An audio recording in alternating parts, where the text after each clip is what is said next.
설교 제목 겸 기도 제목, 성령 충만을 먼저 구해야 하는 이유. 오늘 기도할 때 성령이 충만하실 겁니다. 본문 같이 또 읽겠습니다. 누가복음 11장 9절로 13절. 내가 또 너희에게 이르노니 구하라 그러면 너희에게 주실 것이요 찾으라 그러면 찾아낼 것이요 문을 두드리라 그러면 너희에게 열릴 것이니 구하는 이마다 받을 것이요 찾는 이는 찾아낼 것이요 두드리는 이는 너희 중에 아버지 된 자로서 누가 아들이 생선을 달라 하는데 생선 대신에 뱀을 주며 알을 달라 하는데 정갈을 주겠느냐. 너희가 악할지라도 좋은 것을 자식에게 줄 알거든. 하물며 너희 하늘 아버지께서 구하는 자에게 성령을 주시지 않겠느냐. 하루는 예수님께서 기도를 마치시고 오셨는데 제자들이 그 예수님께 예수님 우리도 좀 기도하는 방법을 가르쳐 주세요. 뭐라고 기도해야 될지 기도에 대해서 가르쳐 주십시오. 침례 요한은 그 제자들에게 이렇게 기도해야 된다고 가르쳐 주던데 우리는 예수님을 따르는 예수님 제자 아닙니까? 그러니 예수님 우리에게도 기도를 좀 가르쳐 주십시오. 그렇게 요청을 하니까 예수님께서 이렇게 기도하라 라고 가르쳐 주신 그 기도가 요즘에 우리가 잘 낭송하고 있는 주기도문이죠. 주님이 가르쳐 주신 기도. 주기도문을 마태는 구체적으로 기록을 했고 본문의 누가는 조금 요약해서 기록을 했습니다. 좀 다르죠. 그래서 그렇게 주님이 기도는 이렇게 해라. 하늘에 계신 아버지여 이름이 거룩히 여김을 받으시며 쭉 이렇게 가르쳐 주시고 기도할 때는 이런 자세로 기도해라. 간절히 기도해라. 하나님께 강청을 해라. 그러시면서 비유로 말씀을 하시죠. 어떤 사람에게 벗이 있었는데 그 벗이 멀리서 친구가 찾아와서 한밤중에 막 문을 두들기면서 나 좀 받아달라. 내가 쫄쫄 굶고 왔으니까 내가 좀 먹을 것 좀 달라 해서 찾아왔단 말이죠. 그래? 그런데 지금 내가 먹을 것이 없으니까 또 내가 또 다른 친구한테 가가지고 내가 좀 먹을 양식을 또 저녁 식사를 할 만한 것을 그 빵을 내가 구해 올게 해가지고 다른 친구한테 가가지고 한밤중에 막 문을 두들기면서 친구야 멀리서 벗이 찾아왔는데 지금 내가 줄 게 없어 먹을 게 없어 근데 너무 배가 고픈가 봐 그러니까 막 내게 좀 먹을 것을 좀 빌려달라 그 한밤중이라 이 애들하고 다 침실에 누워 있는데 이 친구가 너무 귀찮은 거죠. 그래도 계속 대문을 두들기면서 야 친구야 부탁인데 나에게 떡 몇 덩어리만 좀 줘. 제발 좀 부탁이야. 그러니까 너무너무 귀찮게 하니까 그 간절하게 애절하게 문을 두드리는 그 강청하는 그 소리를 듣고 야 내가 친구라고 하는 그 관계 때문에는 줄 수 없지만 귀찮아서도 안 주겠지만 너무 애절하게 이 떡을 구하니까 내가 줘야지 하고 벌떡 일어나가지고 잠자리에서 일어나서 먹을 것을 챙겨서 이렇게 주었다. 이렇게 너희들도 간절히 강청을 해라. 무엇을 그렇게 간절히 구하라 하시는 건가? 무엇을 그렇게 간절히 찾으라는 건가? 무엇을 그렇게 간절히 문을 두드리면서 열어달라고 어떤 제목을 가지고 그렇게 하나님 앞에 매달려야 된다는 것인가 하시면서 예수님께서 하시는 말씀이 우리가 함께 합독했던 말씀입니다. 내가 또 너희에게 이르노니 구하라 그러면 너희에게 주실 것이요 찾으라 그러면 찾아낼 것이요 문을 두드리라 그러면 너희에게 열릴 것이다. 구하는 이마다 받을 것이고 찾는 이는 찾아낼 것이고 두드리는 이에게는 열릴 것이니라. 뭘 그렇게 구하고 뭘 그렇게 또 찾고 뭘 달라고 이렇게 두드려야 되냐 이거지. 뭘 그렇게 우리는 애절하게 하나님 앞에 먼저 뭘 그렇게 애절하게 달라고 구해야 되는가. 그전에는 성경을 잘 이해하지 못할 때는 내가 필요한 거 물론 내가 필요한 거 하나님께 간절히 구할 수 있습니다. 근데 본문에는 네가 원하는 거 뭐든지 막 구해 애절하게 구해. 그럼 아마 그 애절함 때문에 하나님이 어쩔 수 없이 줄걸. 우리가 믿는 하나님이 그런 수준의 하나님이에요. 아니잖아요. 우리가 막 애걸 먹고 하나님 주셔야 됩니다. 주셔야 됩니다. 아우 귀찮아 죽겠네. 아우 네가 너무 나 별로 주고 싶지 않은데 네가 잘하니까 그냥 줄게. 그분이 우리 하나님이실까요? 본문은 그 얘기를 하는 게 아니거든요. 지금 그렇죠? 이미 하나님 우리가 무엇이 필요한지 다 아신다고 그랬거든요. 근데 그 하나님이 막 때를 쓰고 애를 쓰고 악을 쓰고 해야 겨우 애따 이놈아, 이런 하나님이시냐고요. 그런 하나님이 아니라는 얘기죠. 물론 우리가 애절하게 간절하게 구할 필요는 있어요. 근데 그 내용이 중요한 거죠. 뭘 그렇게 먼저 구해야 되느냐 이거죠. 그 주 예수님께서 답을 주시는 거잖아요. 11절에 너희 중에 아버지 된 자로서 누가 아들이 생선을 달라 하는데 생선 대신에 뱀을 잡아주겠냐. 야, 돈 아까워. 요즘 고등어가 지금 얼만데. 가가지고 뱀을 잡아가지고 이렇게 주겠냐. 알을 달라 하는데 전갈을 주겠냐. 그런 부모가 없다. 너희가 악한 부모라도, 다른 복음서에는 너희가 악한 부모라도 이런 단어가 추가되었는데 누가는 너희가 악할지라도 이렇게 표현했습니다. 너희가 악할지라도, 악한 부모라고 해도 좋은 것을, 자식에게만큼은 좋은 것을 주고 싶어 하지 않냐. 하물며 너희 하늘 아버지께서 구하는 자에게 좋은 것, 제일 좋은 것을 주시지 않겠느냐라고 다른 복음서 저자는 그렇게 기록했는데 누가는 그거를 구체적으로 적었습니다. 그게 뭐예요? 성령을 주시지 않겠느냐. 이게 포인트인 거예요. 그러니까 우리가 간절히 구하고 간절히 찾고 하나님 앞에 달라고 간절히 문을 두드리는 것은 성령을 이렇게 구하라는 겁니다. 그럼 성령을 간절히 구하고 그렇게 사모하라는 얘기죠. 값싸게 구하지 말고 성령 충만 주세요. 줄라면 주고 말라면 말고.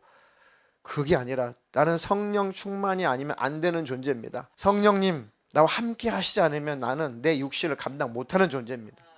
성령님 나와 함께 해 주시옵소서. 나는 성령으로 행할 때만 나는 내 육신의 소욕을 이길 수 있습니다.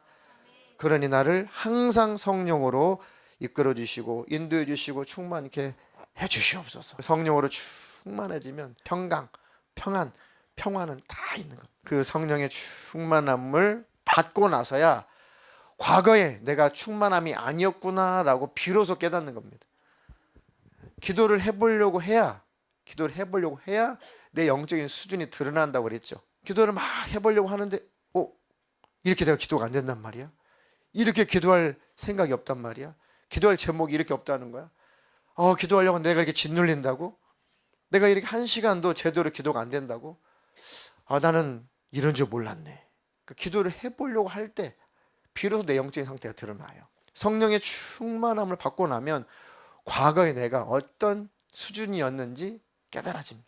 어떤 죄인이었는지, 예수 만나기 전에 내가 어떤 존재였는지 몰랐는데 예수님을 성령으로 만나보니까 나는 죄인이었구나. 난 예수님의 십자가의 공로가 아니었으면 지옥 갈 존재였구나 라고 확실하게 깨달아지더라고요. 저도 그 예수님을 성령으로 만나니까 정말 인간은 썩었구나. 인간의 마음은 부패했구나. 예수님만 거룩한 분이시구나. 그리고 나는 그래도 좀 성실하게 좀 살아온 줄 알았더니 그 예수님 만나보니까 더럽기가 그지없더라 이거죠. 하나님을 떠난 인간이 얼마나 부패했는지 그 부패한 인간의 죄성의 본질을 본 거예요. 그러니까 주님 앞에 십자가 앞에 무릎을 팍 꿇을 수밖에 없는 거죠. 주님 나를 용서해 주십시오. 주님 나를 살려주십시오. 갈라디아서 5장 16절로 17절 시작. 내가 이르노니 너희는 성령을 따라 행하라. 그리하면 육체의 욕심을 이루지 아니하리라.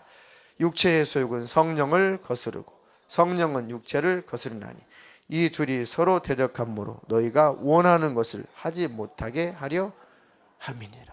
성령을 따라 행하지 않으면, 성령을 쫓아 행하지 않으면 이 육체의 욕심을 우리는 감당할 수 없다는 겁니다. 이 육체의 소욕은 성령을 늘 거스른데 성령은 육체를 거스리고 늘 싸워요. 대적해요.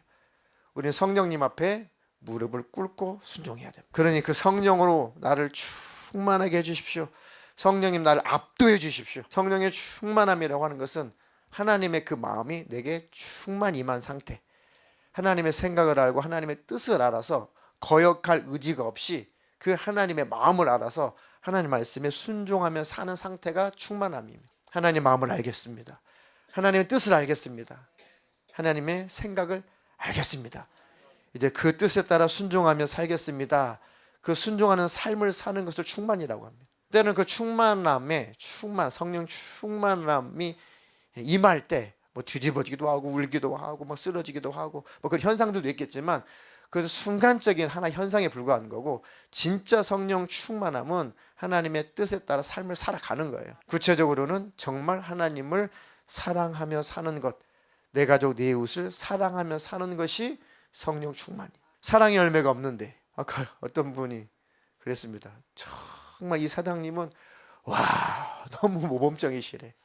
교회에서는 자기 사장님은 교회에서 너무 모범적이시래. 아침마다 큐티하시고 막. 그런데 행동하는 걸 보면 아니래.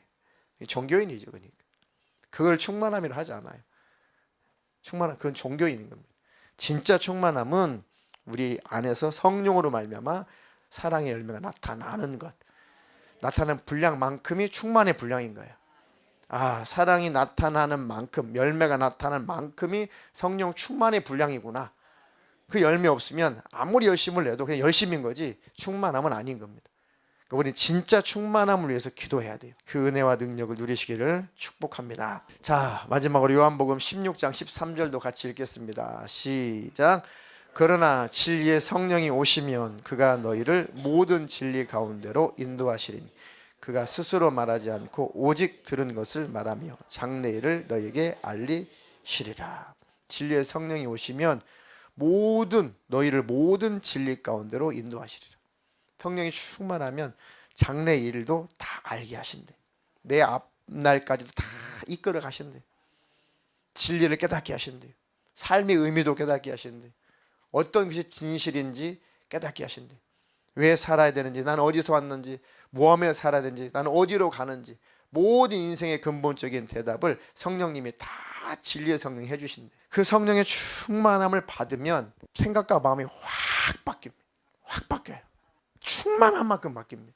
아무리 나의 자녀들이 어떠할지라도 예수님 뜨겁게 만나는 순간, 뜨겁게 만나는 만큼 확 바뀌게 돼 있어요. 얼마나 유명한지는 모르겠는데 내가 어떤 청년한테 물어봤더니 유명한 래퍼래요. 유명한 가수 래퍼인데 그 활동명이 사츠키예요. 사츠키. 아직 어립니다. 올해 24살밖에 안 됐는데 참 그 간증을 들어보니까요, 기가 막혀요. 간증 들으면 막 화가 나기도 하고요. 그 사츠키한테, 이름은 김은지인데 그 아이는 너무 불쌍한데 그를 가해했던 가해자들 얘기를 들으니까 막 너무 화가 나요. 인생에 용서할 수 없는 세 사람이, 너무 불행하게도 아버지, 그리고 자기를 처음으로 마약하도록 강제로 마약하게 했던 아는 오빠, 자기를 또 수렁에 빠지게 한 언니, 요 세 사람 죽이고 나 자살할 거야. 20대 초반에 그랬던 거야. 보니까 다 유전자가 그런 유전자가 아니에요. 타고 태어난 게 아니고 다 집안의 문제, 집안.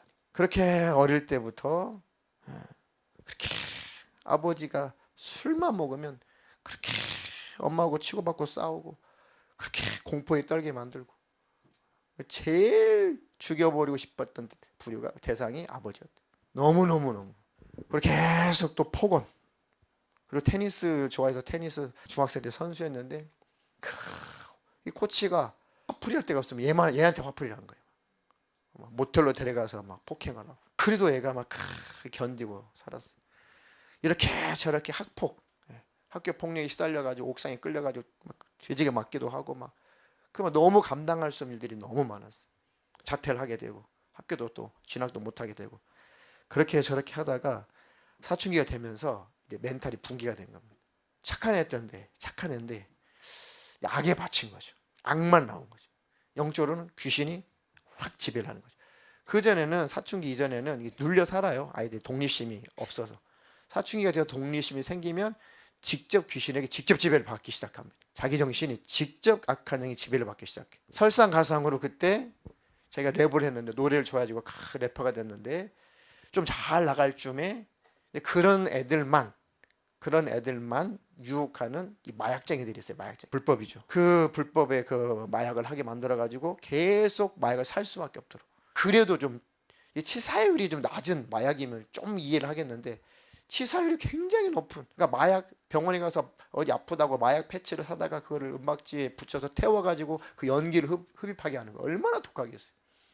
심정지가 4번 왔대 심정지. 그리고 자기 친구들이 죽어 나가는 사람은 8명을 봤대. 아는 사람만. 근데 그 처음에 자기가 이거 아무것도 아니라고, 너 이거 진통제라고, 너 너무 기분이 좋아질 거라고 그렇게 해가지고 흡입했는데, 흡입하는 순간 그 오빠라는 사람이 연기를 들이마시는 순간에 잘가 그랬대. 그거 어렴풋이 쓰러진 거죠. 그때부터 이제 그 약에서 헤어나오지 못하는 거예요. 수년 동안 가지고 이제 그놈 죽여야 된다고 그러고, 또 자기를 수렁에 빠진 또 언니가 있는데 그 배신한 언니, 그 언니 죽여야 된다. 옥상에 올라가 가지고 다 내가 죽이고 끝낼 거야 했는데 또 죽일 수가 없잖아. 나라도 죽자 해서 몰래 영등포 아는 사람 없는 후미진 곳에 가서 옥상에 올라가서 자살하려고 했는데 아무도 아는 사람이 없는데 보이스톡으로 119에서 전화가 왔어요. 이상하대요. 전화 받았는데 그 119 대원이 쫓아 올라온 거죠. 아무도 안 알렸는데 자기 번호를 119가 알 일도 없고 지금도 모르겠대 왜 그러는지. 하나님의 은혜겠죠. 그렇게 해가지고 일단은 살았습니다. 가만 보니까 이를 위해서 간절히 기도하는 사람이 있어. 간증 보니까 형부가 목사님이, 그리고 같은 이런 노는 세계에 있다가 예수를 믿고 회개한 아는 오빠가 있어요. 마지막 자기가 거의 올바 못 넘긴다, 내가 아마 내 목숨 끊지 이러다가 그런데 좀 살고 싶다. 근데 전화를 할 수 있는 사람이 교회 다니는 그 오빠였대. 가족은 나 안 믿어줄 거야. 내가 이렇게 한두 번이었나? 나 안 믿어줄 거야. 그래도 내 말을, 내 전화를 진실하게 받아줄 사람은 그 교회에 신앙생활 잘하는 그 오빠일 거야. 해가지고 카톡도 하고 나중에 전화도 했는데 그 오빠가 살려준 거죠. 이제 내일 교회 와. 내일 교회 와. 내일 수요일인데 교회 와. 그날 하나님이 일하신 겁니다. 예수 믿고 아무도 아직 그 펜타닉에서 헤어나온 사람이 있다는 소리도 들어보지도 못했고 의사들도 다 포기한 상태인데 성령 충만 받으니까 완전히 100% 끊어졌대. 금단현상. 그것도 없대. 그럴 수가 없죠. 과학적으로, 의학적으로. 근데 성령님 역사하시니까 생각, 마음, 육체, 영혼, 육을 확 바꿔버리는 거예요. 그게 성령 충만입니다. 하나님은 하실 수가 있습니다. 우리 학생들, 청년들 어떤 상황이든 어떤 상태든 어떤 가정 형편에서 자라났든 그거 다 지난 일이니까 지금 성령 충만 받으면 돼. 쉬운 말로 예수님 만나면 돼. 하나님 말씀이 들어오면 돼. 그럼 과거까지 다 깨끗하게 청소돼. 순간 금단 현상도 없어. 교통사고 허리병도 나서 정신질환 다 사라져. 공황장애 사라져.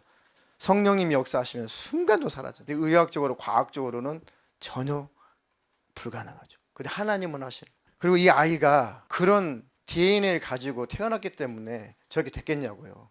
환경이에요, 환경. 그런 환경입니다. 가정 환경, 학교 환경, 사회 나가면 사회 환경, 만나는 사람과의 관계. 제일 첫 번째가 가정의 가정. 내 자식들을 위해서라도 가정에서 가정생활 잘 하시고 신앙생활 잘 하십시오. 아이들이 이제 사춘기가 되고 10대가 넘어서 20대가 되면 그때는 부모도 어떻게 해볼 수 없습니다. 그때 본인이 뜨겁게 하나님 만나지 않으면 잘 안 돼요. 그러니까 아이들은 부모 탓할 것도 없고 어떤 상황이었든지 과거에 어떠했든지 그거 집착해가지고 더 병들지 말고, 그랬을지라도 나는 지금 예수님이 나와 함께 계신다. 예수님이 나를 고치신다. 내 장래 예수님이 이끌어 가신다. 그럼 행복하게 사는 거고, 과거에 집착하면 더 병드는 겁니다. 성도들도 마찬가지고 저를 포함해서 부모 되신 분들은 부모로서의 사명을 감당하십시오. 부모로서 책임을 다하십시오. 신앙생활에 본을 보이십시오. 하나님을 섬기는 일에 본을 보이고 가정생활에 부부간에 그 사이에 본을 보이십시오.